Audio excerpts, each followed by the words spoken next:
ڈر سنانے والا اور خوشخبری دینے والا ہوں، اور یہ کہ اپنے پروردگار سے بخشش مانگو اور اس کے آگے توبہ کرو، وہ تم کو ایک وقت مقرر تک متاع نیک سے بہرہ مند کرے گا اور ہر لائق فضیلت کو اس کی فضیلت دے گا۔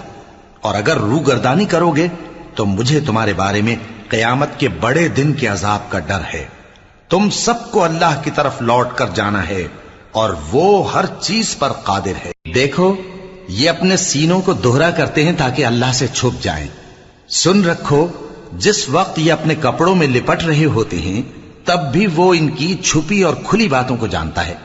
وہ تو دلوں کی باتوں تک سے آگاہ ہے، اور زمین پر کوئی چلنے پھرنے والا نہیں مگر اس کا رزق اللہ کے ذمے ہے۔